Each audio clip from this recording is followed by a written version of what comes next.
Assalamualaikum warahmatullahi wabarakatuh. Selamat malam, Kang. Gimana kabarnya nih, Kang? Mas Pak Tony, Mas. Alhamdulillah. Masya Allah, Alhamdulillah. Baik teman-teman, rekan Smart, salam Smart Indonesia Sehat. Pada kesempatan kali ini, tentunya kita akan sharing mengenai kesehatan, khususnya untuk kesehatan mental, bertepatan dengan pandemi seperti ini. Apakah kesehatan mental kita dan bagaimana cara untuk mengatur kesehatan mental kita supaya lebih baik, supaya tetap aman dan terkendala. Di sini kita sudah bergabung dengan Mas dari PPID. Boleh dikenalkan terlebih dahulu nih, Kang, untuk biar rekan-rekan Smart bisa lebih mengenal lebih jauh tentang Mas Sofwan. Oh iya, Mas Pak Tony, saya sih nama lengkapnya Ahmad Safwan. Jadi saya sekarang saya aktif sebagai perawat di Rumah Sakit Jiwa Mutiara Sukma di NTB. Jadi saya sudah terhitung 4 tahun di Rumah Sakit Jiwa. Saya juga sudah ditempatkan di rawat inap. Jadi saya insya Allah dapat belajar lah dari teman-teman yang mengalami gangguan jiwa. Terus saya aktif di Ikatan Perawat Kesehatan Jiwa, di PKJI namanya, Ikatan Perawat Kesehatan Jiwa Indonesia Provinsi NTB, dan organisasi perawat lainnya. Kayaknya ada lumrah tuh perawat banyak PPNI. Iya, wah, luar biasa sekali pengalaman beliau ini. Biasanya rutinitas yang selalu dikerjakan bagaimana nih, Bang? Mas, biasanya yang dilakukan di rumah sakit jiwa itu seperti apa sih? Oh, kalau rutinitas di rumah sakit jiwa itu sebenarnya sama halnya rumah sakit saya pribadi atau di rumah sakit jiwanya, Mas Pak Tony? Iya, di rumah sakit jiwanya. Oh, rumah sakit jiwa. Rumah sakit jiwa sebenarnya sama sih prosesnya sama rumah sakit lain secara umum ya. Iya. Yang hanya bedanya adalah kita merawat orang dengan gangguan jiwa. Nah, uniknya kan orang dengan gangguan jiwa ini fisiknya secara fisikly itu sehat. Jadi ya kita sama halnya dengan merawat orang yang sehat gitu. Cuman ada spesialisasinya itu adalah jiwa. Oh. Betul. Jadi di rumah sakit jiwa ada prosesnya. Kalau baru masuk itu masuk intensif dulu, Mas Fatoni. Habis masuk intensif, pertama gawat darurat sama seperti biasa. Habis gawat darurat dilihat tuh apakah dia memang butuh perawatan intensif nggak. Nah, kalau butuh perawatan intensif dia dimasukkan di ruang intensif. Nah, kalau memang kondisinya masih bisa di IGD aja sudah bagus, maka dia dimasukkan di intermediate namanya. Ruang intermediate-nya itu sudah bisa diajak ngobrol, sudah bisa diajarkan aktivitas daily living-nya. Jadi ADL-nya sudah bisa diajarkan. Nah, nanti ada juga di akhir rehabilitasi. Itu persiapan pulang. Ya, jadi ada fasenya ruangan khusus pasien rehabilitasi. Nah, itu disiapin persiapan pulang. Jadi orang-orang yang gangguan jiwa yang awalnya tidak kontrol diri dan sebagainya, itu ada proses rehabnya. Jadi kegiatan keterampilan juga diajarkan di sana. Pokoknya banyak deh. Sebenarnya yang membuat orang-orang itu menjadi sakit jiwa itu apa sih, Bang? Kalau misalkan memang apakah itu memang karena faktor keturunan atau genetis atau memang lingkungan atau seperti apa sih? Ya, persis. Jadi yang menyebabkan orang gangguan jiwa, jadi yang saya menemukan orang-orang yang memang serius ini rawat inap gangguan jiwa itu adalah memang pertama itu dia sudah mengalami kejadian traumatis. Kejadian traumatis. Ya, di hidupnya dia sudah mengalami kejadian traumatis gitu. Jadi misalnya dia sudah dibully dan sebagainya, itu berpengaruh terhadap nanti selanjutnya dia akan mengalami gangguan jiwa. Dan juga ada pola asuh, Mas Fatoni. Pola asuh bagaimana tuh? Pada saat kecil nih, misalnya, Iya. saat kecil, pola asuhnya kurang bagus, kurang kasih sayang misalnya, terhadap orang tua, atau pola asuhnya kurang terlalu keras, ada traumatik, menimbulkan trauma-trauma terhadap orang tersebut, maka nanti akan berefek salah satu itu. Oh, terus, jadi gimana Mas Fatoni? Jadi pengaruh dari orang tua itu sangat signifikan ya Pak untuk ke depan dari psikologi, dari mental dari anak itu tersebut.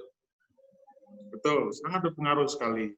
Karena banyak yang saya temui itu pola asuhnya yang salah. Kadang mereka broken home gitu. Itu sangat mempengaruhi. Terus ditambah lagi dengan lingkungannya yang kurang bagus. Artinya tidak mendukung dia. Yang seperti yang saya katakan tadi, ada bullying di sana. Itu sangat berpengaruh. Selanjutnya itu yang banyak yang sekarang ini terakhir-akhir Mas Fatoni itu adalah karena obat-obatan. Obat-obatan yang narkoba ya. Narkoba itu bisa mengakibatkan orang gangguan jiwa sampai berhalusinasi begitu. Iya. Sampai tidak sadarkan diri begitu. Jadi itu mungkin poin-poin, dan yang lagi adalah genetik. Jadi banyak yang di gangguan jiwa itu ada gennya yang sudah mengalami gangguan jiwa. Tapi itu tidak 100% orang yang punya keluarga gangguan jiwa itu anaknya itu akan mengalami gangguan jiwa, tidak.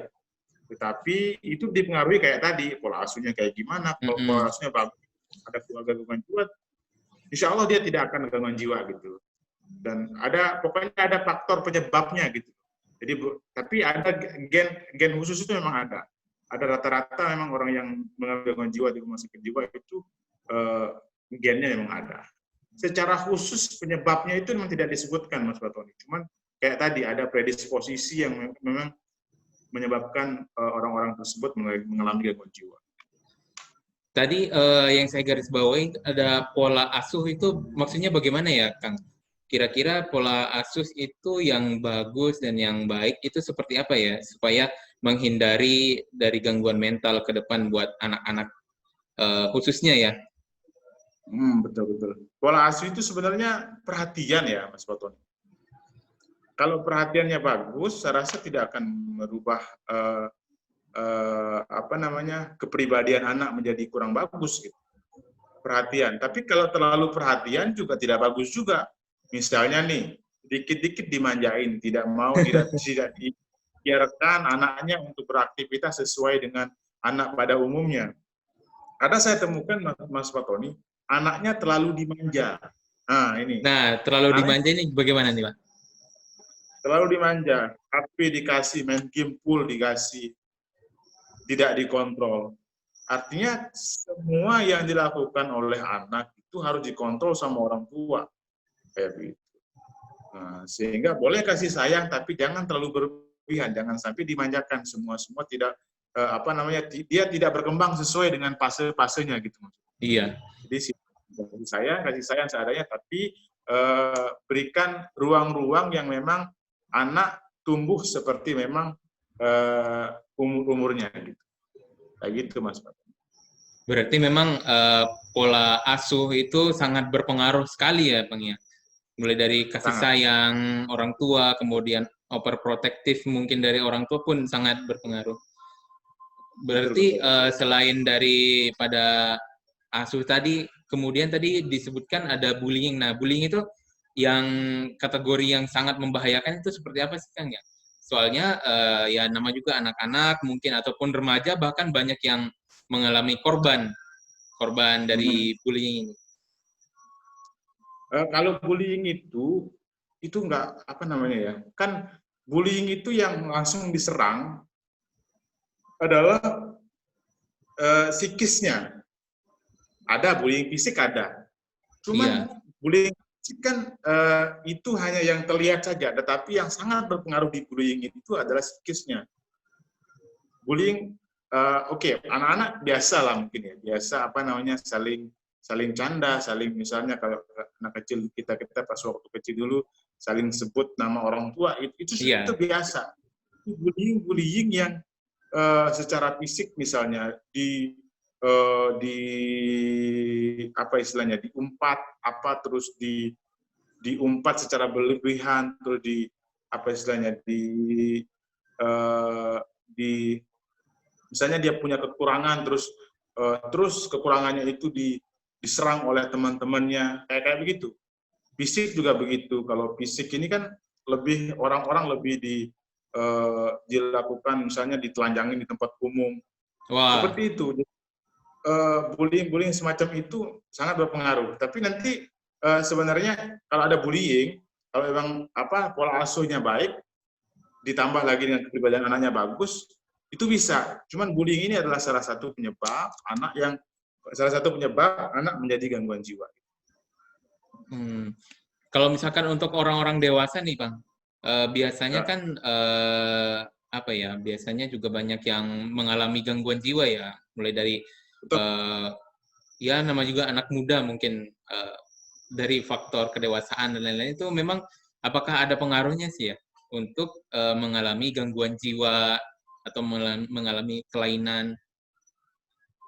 Kalau pada masa remaja, Mas Fatoni, pada masa remajanya itu kan berbeda-beda nih, orang temukan masalah berbeda pada masa remaja. Kebanyakan orang remaja itu kan fase orang di mana ingin tahu banyak, gitu. Iya. Fase mencoba-coba banyak. Nah, pada saat mengalami proses seperti itu, mencoba terus, dan dia pada saat mencoba itu tidak mampu untuk menerima misalnya kesalahan yang terjadi, itu juga berpengaruh. Misalnya nih, banyak juga remaja-remaja kita yang pacaran misalnya nih, baru pacaran, terus putus, itu aja dipikirin. Nah, itu juga bisa. Itu bisa menyebabkan nanti orang itu menjadi gangguan jiwa. Jadi pasal remaja-remaja itu harus benar-benar didampingi sama orang tua, sama orang-orang yang disayangi, supaya itu tercegah hal-hal semacam itu. Boleh mencoba, boleh melakukan apa saja hal-hal yang baru, tetapi gagal itu wajar. Ya, tanamkan hal-hal seperti itu pada remaja. Gitu. Berarti memang banyak faktor ya untuk menyebabkan mental kita itu menjadi ya kadang naik, kadang turun, kadang juga ada yang sampai kelainan. Nah, kalau misalkan kategori-kategori yang kelainan itu seperti apa sih, Kang ya? Nah, gini, menarik nih Mas Soto nih. Jadi sebenarnya gangguan jiwa itu, dia dikatakan gangguan jiwa, sebenarnya ada pengukurannya. Ada secara klinis memang yang diukur oleh ahli, sehingga disebut dengan gangguan jiwa. Tadi itu memang, tadi saya sebutkan kan banyak tuh, adanya perubahan perilaku misalnya terhadap orang-orang tersebut karena bullying, karena apa tadi? Karena pola asuhnya yang salah, terus karena pada masa remaja mungkin menemukan stressing yang khusus. Nah, itu bisa saja orang bisa melewati itu, maksud saya, Mas Fatoni. Oh, iya. Bisa saja orang pernah mengalami hal tersebut, bisa saja orang tersebut mampu melewatinya sehingga dia tidak mengalami gangguan jiwa. Tapi pada orang-orang mungkin yang tidak mampu, nah itu ada cara khusus untuk menentukan apakah itu termasuk gangguan jiwa apa tidak. Nih, berarti tidak semua orang tidak semua orang tadi itu akan mengalami gangguan jiwa, kayak gitu. Tidak semua orang, karena beda-beda nih, kita sebagai individu beda-beda cara menanggapi kita masalah. Misalnya nih pada masa remaja nih, ada perubahan perilaku kayak tadi. Perubahan perilakunya kayak gini, jadi misalnya putus pacar nih, terus si Puan ini nangis terus gitu, nangis, tidak bisa tidur. Salah satu cirinya kan gitu, tidak bisa tidur, terus nangis-nangis, misalnya nangis secara berlebihan sehingga mengganggu pola perilakunya kesehari-harian. Nah, itu baru nanti, itu pun ada pengukurannya, walaupun nanti berlama-lama gitu. Nangisnya kelamaan, terus sedihnya kelamaan. Nah, itu ada alat ukurnya, Mas Mas Fatoni, ada alat ukur yang digunakan oleh tenaga ahli, khususnya ini psikolog, psikiater, perawat kesehatan jiwa ini menentukan apakah itu gangguan jiwa atau tidak. Ada. Kebetulan saya kan di Siaga 1. Siaga 1 itu salah satu layanan online layanan kesehatan jiwa yang bersifat online.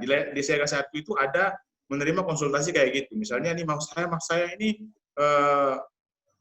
apakah masih sehat apa enggak gitu. Ada tes secara online-nya ada. Kalau hanya tes biasa kita sediakan secara gratis. Berarti tidak semua orang yang mengalami gangguan itu layak untuk dirawat. Nah, kalau misalkan orang-orang yang sudah dirawat itu berarti memang sudah tidak bisa mengontrol diri, tanda kutip ya Kang ya. Nah, betul. Seperti itu biasanya yang dirawat itu yang mengalami gangguan seperti apa sih yang pada umumnya yang biasanya? Oke, jadi yang sering dirawat di RSJ itu orang yang sudah memang tidak mampu mengontrol diri. Mungkin sebelum ke sana gini. Kan kalau kita sudah gini Mas Patoni. Iya. Kalau kita hidup nih biasa nih, kalau kita mengalami tekanan atau kehilangan lah contohnya, kehilangan itu ada fase-fasenya sebenarnya. Ada batas kewajarannya. Misal nih, kalau dalam teorinya itu ada fase kehilangannya itu yang pertama itu namanya fase denial. Denial itu mesti menolak. Kalau kehilangan itu menolak. Saya menolak, wajar lah orang menolak kan. Itu suatu kewajaran orang denial. Terus yang kedua anger. Ada tahapan yang masih wajar itu adalah marah. Misalnya kehilangan sesuatu marah. Itu masih wajar Mas Watoni. Baru nanti setelah dia menerima, nanti setelah dia marah, ada proses namanya bargaining. Bargaining itu tawar-menawar dalam dirinya. Benar nggak sih? Wajar lah saya kehilangan itu. Ada bargaining dalam dirinya. Selanjutnya ada proses depresi. Depresi itu dalam hal tertentu itu masih wajar. Tetapi maksudnya masih wajar adalah depresi karena memang kalau kita kehilangan wajar, kita mikir, kita stres wajar. Nah, tapi bisa kita lawan apa enggak, bisa kita adaptasi apa enggak hal-hal seperti itu. Nah, baru yang terakhir, yang kelima itu adalah menerima kehilangan. Nah, orang-orang yang berada di RSJ ini, yang tahapan-tahapan tadi itu yang tidak bisa dilewati dengan terkontrol gitu. Misalnya pertama nih dia masa denial, masa penolakan. Dia tolak misalnya dia nggak percaya nih, misalnya orang tuanya meninggal. Tidak sampai merusak kuburan apa gitu. Dia nggak meninggal. Nah, gitu. Nah, pasti kayak gitu. Misalnya marah juga. Yang kedua tadi marah. Marahnya itu berlebihan. Marah boleh, tapi sampai berlebihan itu yang tidak bagus. Yang tidak bagus.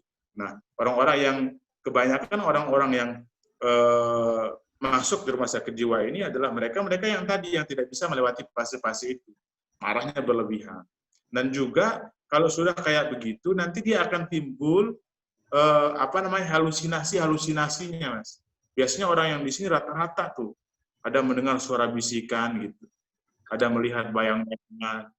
Oh, kayak gitu. Berarti seperti itu sudah masuk ke ranah halusinasi. Ya, halusinasi itu termasuk gangguan jiwa. Terus orang yang tidak bisa tidur lebih dari 1 bulan terakhir, tidak bisa tidur malam, yang nggak pernah tidur, itu yang dirawat di RSJ. Ada lagi yang yang main game, terus kecanduan game gitu. Itu yang dirawat. Game.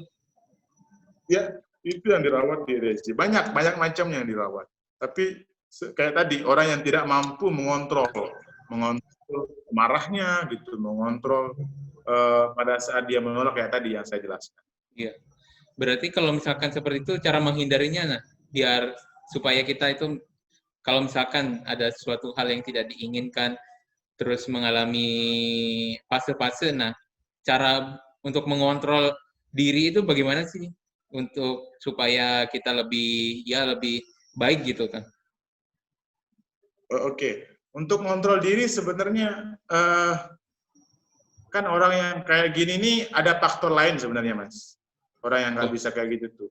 Ada faktor lain, maksud saya adalah orang yang kadang mereka itu jarang bercerita. Orangnya tertutup banget gitu. Kadang emang nggak salah sih orang tertutup. Maksudnya orang yang tidak cerita ke orang lain nggak salah. Cuman kadang udah ketutup, nggak mau cerita, kalau ada masalah itu nggak mau cerita sama orang. Tiba-tiba dia keluar, nah tidak terkontrol. Nah bagaimana caranya supaya tidak sampai gitu? Silakan lakukan, ini sebenarnya support system sih, support system. Sebenarnya kalau dalam diri kita itu, kalau dalam diri itu, silakan cari teman untuk ngobrol, berkomunikasi. Ya, sebagai misalnya ada keluarga kita untuk mengantisipasi itu adalah caranya itu dukung gitu loh. Misalnya ada keluarga kita yang kehilangan, ya kita dukung dia. Misalnya ada keluarga kita yang misalnya marah, yang mungkin tidak terkontrol, misalnya baru-baru nih terkontrol. Dukung dia, bagaimana caranya dukung? Ada apa gitu, marahnya apa gitu. Jadi didukung, di apa istilahnya ya, disupport orang-orang yang kayak gitu. Karena seperti yang saya katakan tadi, mereka normal. Tidak ada salahnya juga mereka misalnya nangis nih, nangis berlebihan, silakan, tidak apa-apa. Marah juga tidak apa-apa. Apa namanya? Apa lagi? Setelah support tadi,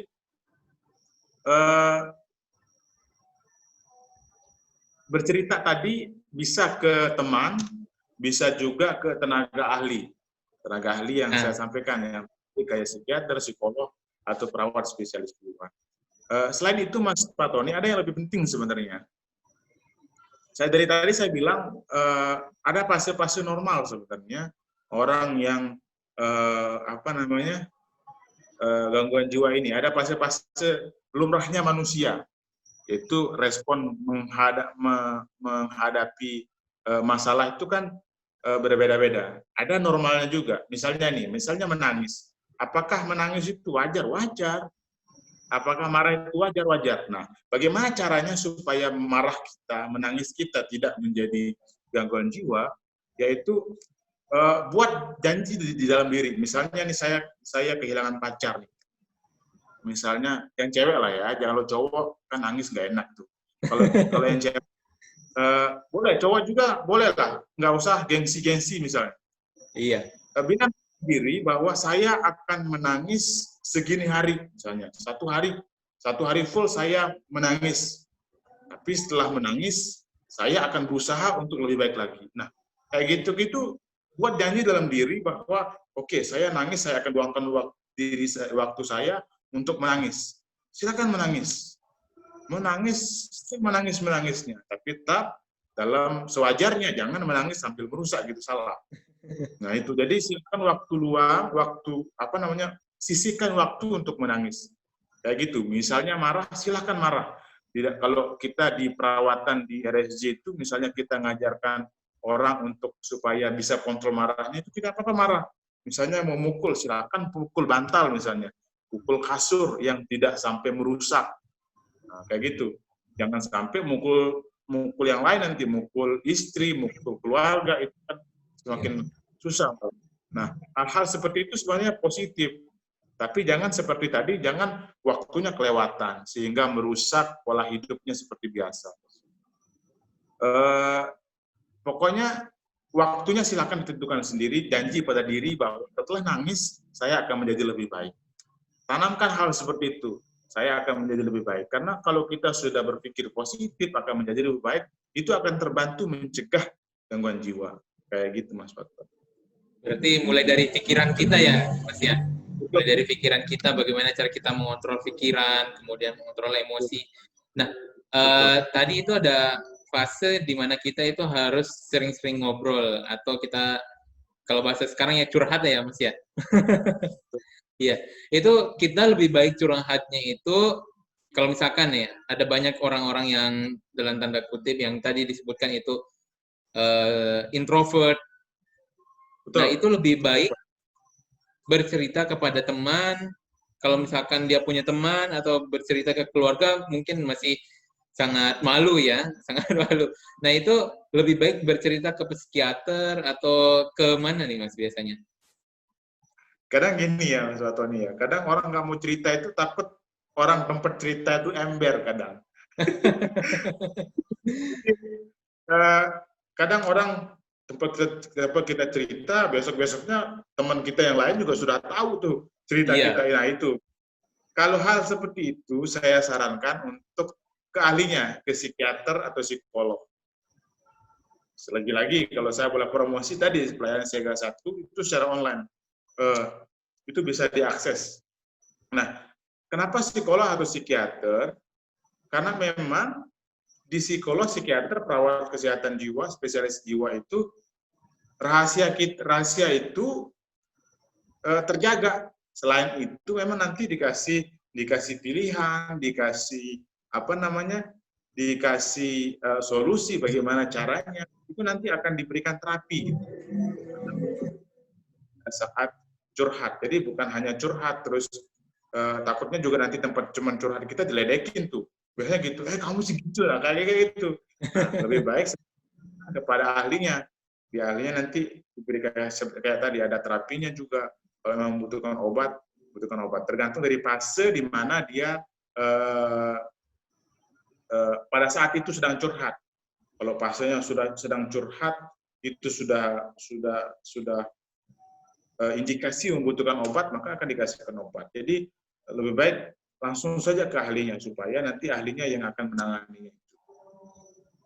Terus cara yang tadi itu, kalau misalkan kan kebanyakan orang nih malu untuk bercerita, malu takut untuk menerima solusi dari orang atau malu untuk malah ada teman-teman atau misalkan orang-orang yang kita ceritain malah jadi ember ya Mas ya. Terus apa ya? Kalau misalkan kita untuk bercerita itu lebih baiknya kita to the point. Kalau misalkan saya lagi misalkan lagi ada yang belum selesai nih, misalkan contoh mahasiswa belum selesai skripsi, aduh stres, dan ya kalau misalkan orang yang mungkin dalam asmara, mungkin ada yang putus, nah itu biar kita merasa plong, merasa nyaman untuk bercerita seperti apa sih? Kalau misalkan tips-tips buat orang-orang yang introvert lah dalam suasana atau dalam bersosialnya. Konsultasi ya. Gini Mas Watoni, kalau kita mau konsultasi di ahlinya itu ada instrumennya. Biasanya instrumennya itu biasanya nanti setelah mengisi instrumen itu nanti psikolog, psikiater atau perawat spesialis jiwanya itu tahu masalahnya kayak gimana. Nah, nanti kalau sudah mulai curhat itu nanti akan mendirect. Nah, jadi ahlinya itu akan mendirect, kamu kenapa sih susah tidur? Seolah-olah kita tahu, bukan tahu sih ya, ahlinya tahu, bukan tahu ya sebenarnya. Tapi kalau setelah melihat jawaban dari teman-teman yang mau curhat itu, seolah-olah, gini nih masalahnya, gini masalah. Jadi ahlinya itu nanti akan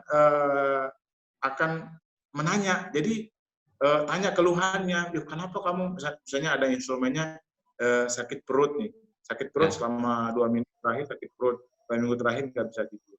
Nah nanti biasanya malu tuh, cerita saya tidur karena sudah diputusin pacar misalnya, atau skripsi saya nggak jadi.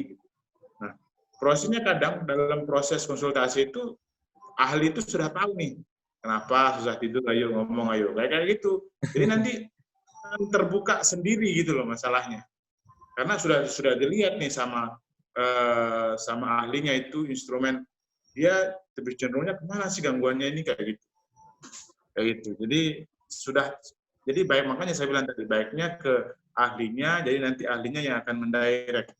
Nah, juga dengan penata tata laksana yang bagus gitu diberikan oleh ahli. Ya gitu Mas Bapang.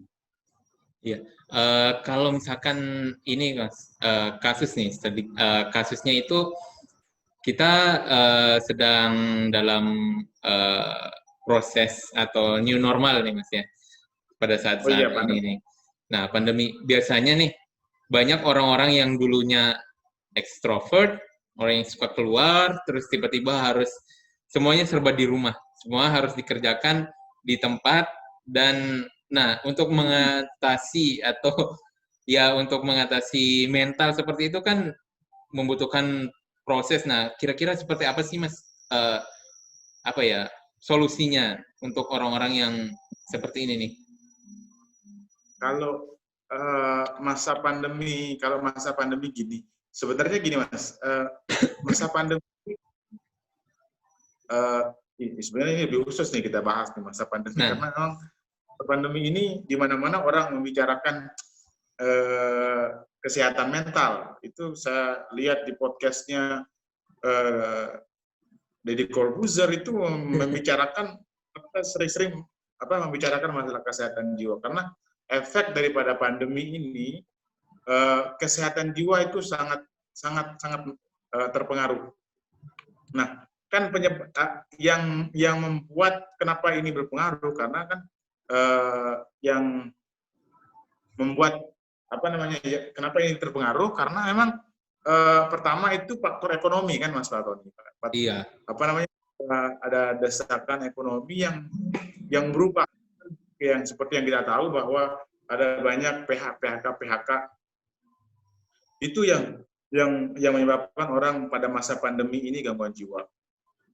Terus ada kebiasaan baru yang harus diterapkan karena memang ini pandemi gitu. Kayak misalnya kayak Mas Fatoni bilang tadi, di rumah terus menjaga jarak dengan stay at home, terus selalu mencuci tangan, terus mencuci tangan, apa lagi, physical distancing, sama menggunakan masker. Nah, hal-hal itu kan sebenarnya yang tidak biasa kita lakukan. Betul. Nah, masa pandemi ini berubah semuanya. Yang semua itu harus kita hadapi, memang harus. Nah, saya kayak tadi 3M tadi harus kita lakukan. Terus terkait dengan PHK tadi yang menyebabkan gangguan mental itu yang harus kita hadapi.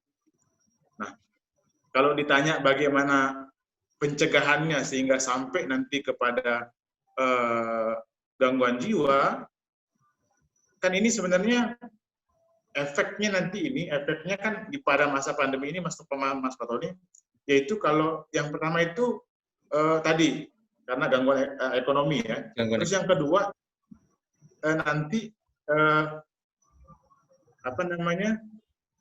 adanya kekhawatiran yang berlebihan. Ini takut nih, orang mau keluar itu takut untuk bersosialisasi gitu. Takut untuk apakah saya keluar ke sini nanti ke warung ini, apakah saya bisa terkena COVID apa enggak nih gitu. Ada kekhawatiran begitu yang membuat mereka kalau berlebihan akan mengalami nanti gangguan jiwa. Tentu nanti kenapa dia bisa gangguan jiwa, karena ada proses asesmen tadi.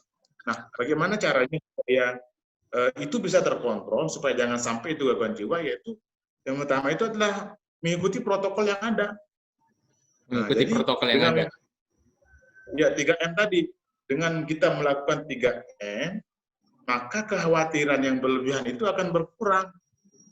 Malah akan tidak ada gitu, karena kita sudah misalnya nih, cara penularannya sudah tadi, physical distancing. Kalau penularannya itu kalau kita nggak pakai masker, terus kita dekat-dekatan, itu bisa menular. Nah, dengan kita menggunakan masker, terus physical distancing, cuci tangan, nah itu membuat diri kita menjadi pede. Oh, kalau saya keluar ini, saya bisa tercegah nih.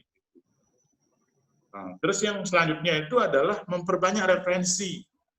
Nah, kadang referensi begini kan, pada saat kadang bingung kita nih, referensi ini katanya begini nih COVID gitu, katanya gini. Nah, bagaimana saran saya adalah mencari referensi yang terpercaya. Misalnya nih, jangan terlalu banyak juga tuh sosial media dibaca. Semua masalah COVID dibaca, susah juga nanti mana yang didengar kan gitu. Jadi referensi yang ini berlawanan dengan referensi yang ini. Mana yang kita dengar? Nah, jadi ini pinter-pinter kita memilih referensi yang terpercaya. Misalnya memang dari Kemenkes, itu khusus yang didengarkan adalah protokol yang dianjurkan oleh pemerintah, jangan dengar yang lain-lain gitu. Nanti kalau dengar yang konspirasi, jadi khawatir lagi tuh. Iya, mulai tumbuh kekhawatiran. Betul, berbanyak referensi. Nah, terus jangan lupa, kalau saya sih jangan lupa saling support sama satu yang lain. Saling Bagaimana support tuh? Saling support misalnya sama teman, sama keluarga, jangan lupa misalnya itu sangat berpengaruh. Kesehatan jiwa itu saling support itu sangat berpengaruh. Kayak tadi misalnya, ada yang ngingetin kita saling support. Misalnya nih, khawatiran berlebihan. Udah, kita sebagai keluarga atau teman dekat support orang teman kita gitu. Keluarga kita udah, kalau kita sudah mengikuti protokol, sudah insya Allah kita nggak akan terkena gitu. Sedikit tidak bisa tercegah dari pandemi ini gitu. Terus yang terakhir seperti tadi yang saya lakukan adalah yang saya sarankan adalah melakukan konsultasi dengan ahli. Kalau emang pada saat pandemi ini banyak masalah gitu, banyak kekhawatiran berlebihan, kalau memang dianggap sudah berlebihan, sudah tidak bisa mengontrol diri, silakan cari ahlinya gitu, lakukan konsultasi kayak gitu. Iya, kalau misalkan lihat sekarang memang efek dari pandemi ini bukan saja kesehatan kesehatan diri, tapi kesehatan jiwa, soalnya banyak sekali yang merasa tertekan. Banyak sekali yang merasa tertekan, mulai dari yang dulunya biasanya traveling, biasanya jalan-jalan, sekarang semuanya harus serba virtual. Nah, kalau misalkan seperti itu, biasanya kesehatan mental yang perlu atau dasar yang perlu dijaga itu seperti apa sih, Mas ya? Apakah dengan sering-sering yang tadi, apakah sering mencari referensi, ataupun harus kalau misalkan orang-orang yang ekstrovert nih Mas, khususnya yang ekstrovert yang biasanya keluar, terus harus stay at home, tiba-tiba tidak boleh keluar, tiba-tiba harus stay di rumah saja, itu kan lumayan mengganggu. Nah, bagaimana sih cara biar kesehatan mental itu terjaga tuh? Kalau saya lebih ke sini, Mas. Mikirnya yang positif. Nah, jadi kembali kayak tadi, tanamkan dalam diri kita bahwa yang positif-positif. Contoh misalnya tadi, orang yang ekstrovert, orang yang mau cerita lah, mau ngumpul sama temen, pokoknya mau ngumpul, terus mau jalan-jalan, nggak mau dia di kamar gitu. Nah, tanamkan dalam diri kita bahwa hal yang kita lakukan ini adalah positif untuk kita. Misalnya, dengan tidak melakukan keluar rumah, tidak melakukan traveling, itu positif untuk diri kita. Tanamkan yang positif diri kita. Ini salah satunya nih. Kalau kita pergi traveling ke pantai kayak yang rame-rame, pantainya nggak akan berubah kok kalau kita nggak ke sana, kayak gitu. Nah, maksudnya ada hal dalam diri kita yang kita lebih tanamkan gitu ya, positif-positif. Tentu ini kan kita dapat. Artinya gini, mau nggak mau kita lakukan itu kan. Iya, kita nggak bisa lari dari masalah yang ada misalnya. Wah, saya harus keluar, nggak bisa gitu. Karena di luar juga ada efek yang lebih besar yang kita akan alami gitu, kayak tadi penyebaran virus tadi. Nah, bagaimana caranya supaya kita sehat, fisik dan jiwa? Yaitu tadi menanamkan dalam diri, tanamkan bahwa kalau ini bahaya nih, lebih baik saya di dalam, saya sehat, saya juga bisa ini cara yang kedua, menggunakan fasilitas yang ada. Contoh kayak gini nih, kita ini ada di Jakarta, saya di Lombok nih, kita bisa ketemu, kita bisa kumpul bareng sama teman melalui sosial media daring kayak gini. Nah, jadi bukan ekstrovert terus harus ketemu, harus traveling, tidak. Tapi itu kita bisa mengatur kayak gini, misalnya kita kumpul sama teman tapi melalui daring. Kita mau ketemu orang-orang yang kita cintai, kita support mereka dengan daring. Kayak gitu. Kita nampak itu positif, terus lakukan solusi-solusi yang tidak mengakibatkan kita terkena pandemi itu. Itu sih Mas Fatoni. Betul, betul, betul. Kalau selama yang sekarang-sekarang ini biasanya konsultasi tentang pandemi itu banyaknya yang mengangkat masalah tentang biasanya yang menjadi masalah itu seperti apa sih Mas ya di saat pandemi ini? Biasanya pasien-pasien yang konsultasi itu seperti apa tuh? Rata-rata gini sih Mas, yang banyak itu mereka yang sudah tidak punya pekerjaan sih. Oh. Itu yang pertama. Karena ini sangat memang itu down ya, apa namanya? Kalau sudah biasanya banyak penghasilan terus tiba-tiba nggak ada tuh, waduh, itu memang berat sih. Berat. Ya cuman apa namanya, mau nggak mau kita harus hadapi kan. Jadi kayak fase-fase tadi memang harus kita lewati dan dengan cara yang pas gitu, dengan proporsional yang pas. Mau sedih silakan sedih, mau nolak silakan nolak, marah silakan marah sekedarnya, mau nangis silakan nangis sekedarnya. Nanti ada fase yang memang bisa kita terima, kita bisa move on dengan baik. Nah tadi yang banyak curhat sekarang ini adalah mereka yang konsultasi maksudnya. Yang konsultasi adalah mereka yang memang terdampak langsung pekerjaannya pada masa pandemi. Itu yang pertama. Yang kedua adalah mereka yang terkena positif. Ini terkena positif ini kan ini hal yang baru nih Mas Fatoni. Kita di RSJ, terutama di RSJ Mutiara Sukma itu di NTB itu ada pelayanan khusus kepada mereka yang apa namanya mengalami terkonfirmasi positif maksudnya.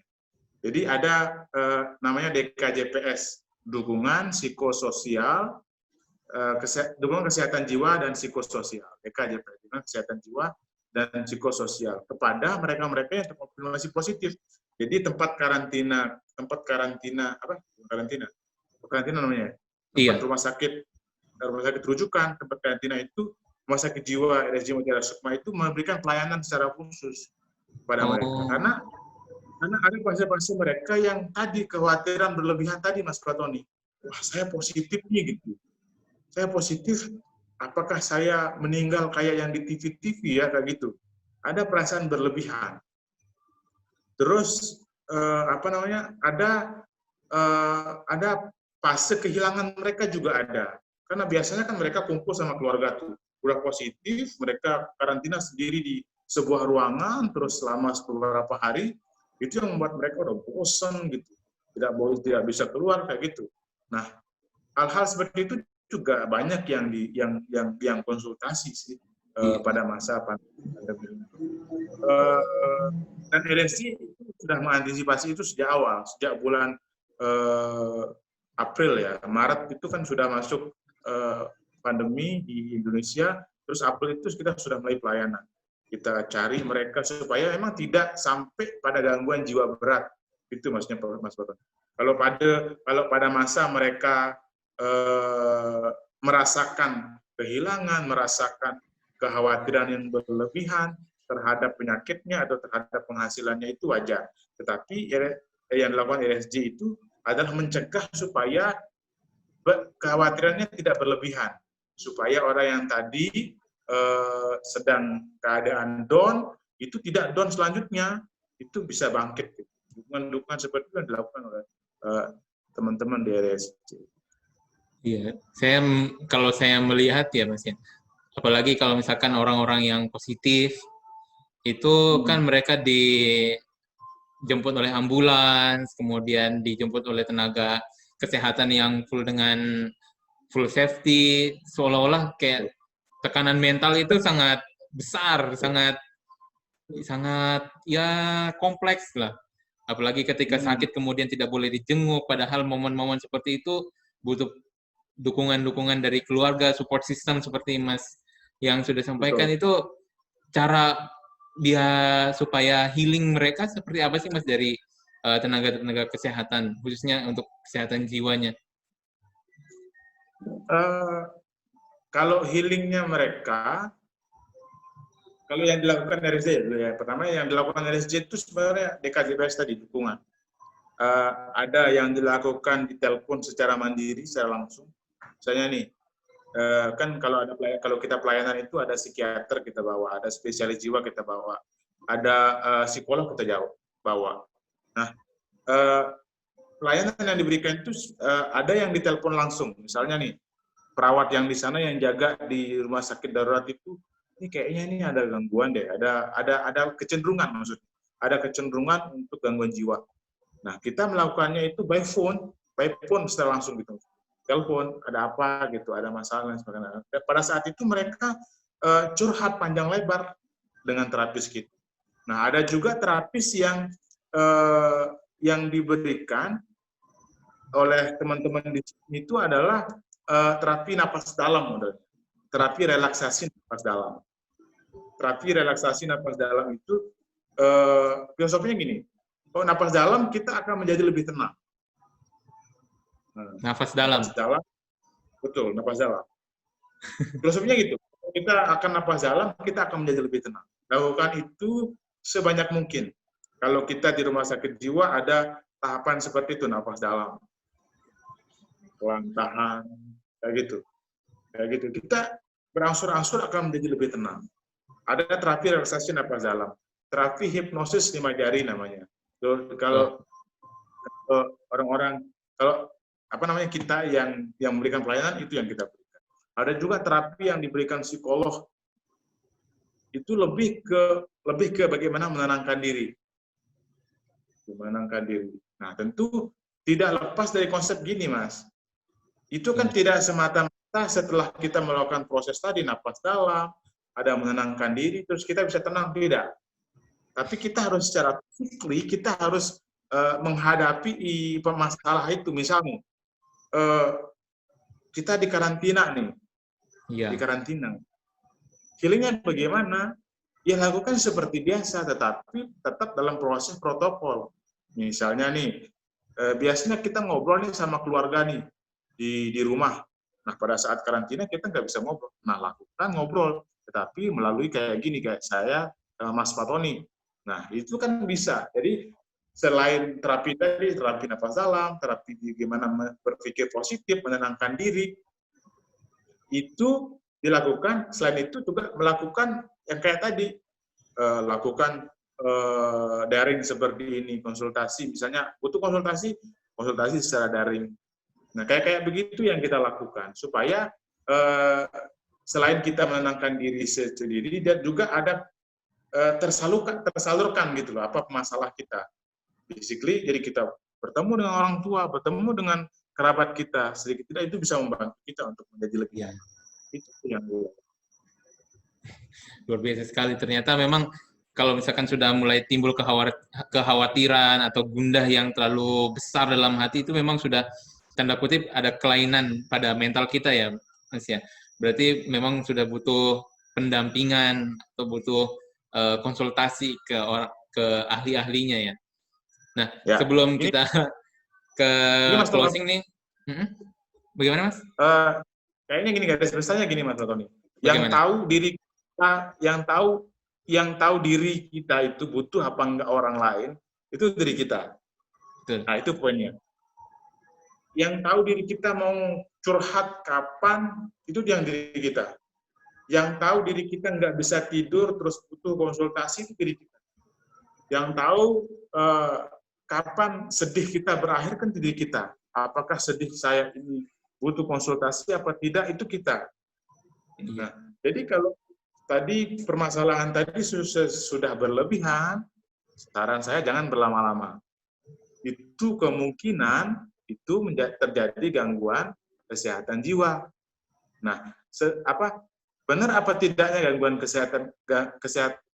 kesehatan jiwa, nanti ahlinya yang akan menilai, ada asesmennya, ada penilaian-penilaian yang harus dilakukan.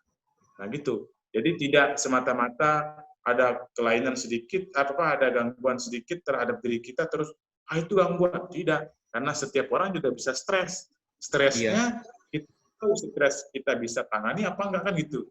Kalau kita bisa tangani, ya itu stres bisa saja. Misalnya nangis yang bisa tangani, ya itu nangis biasa saja.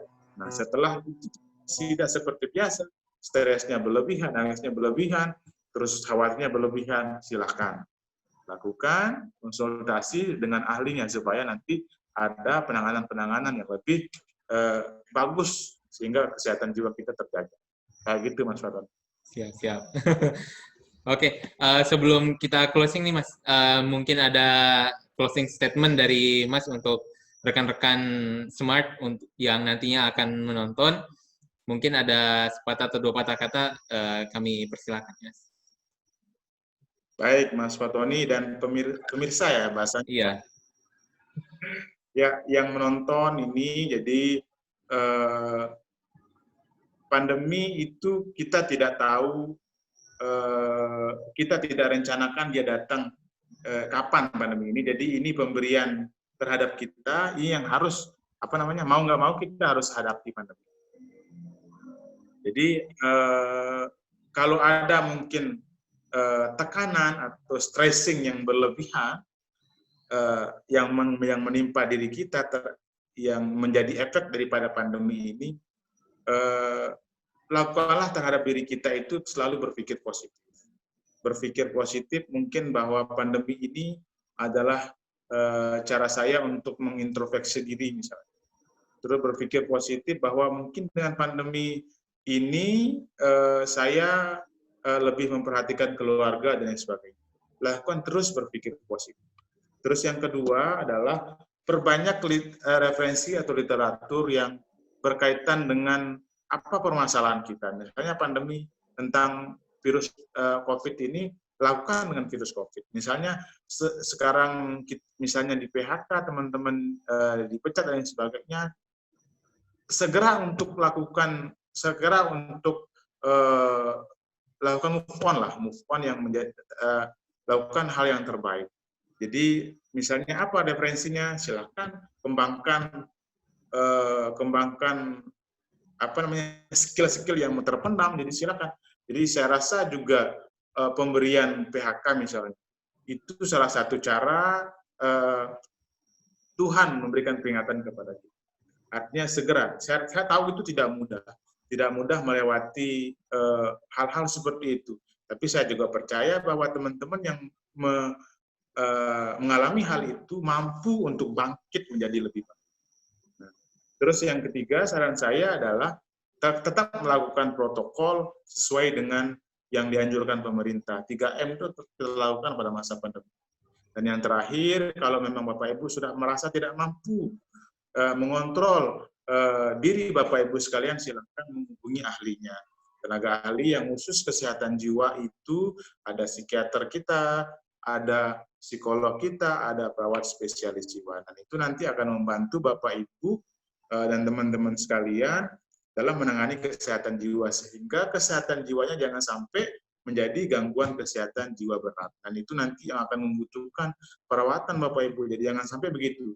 Jadi lebih baik kalau sudah mengalami, saya sudah merasa tidak mampu lagi nih mengontrol diri, lebih baik, lebih cepat, lebih bagus menghubungi daripada tenaga ahli tersebut.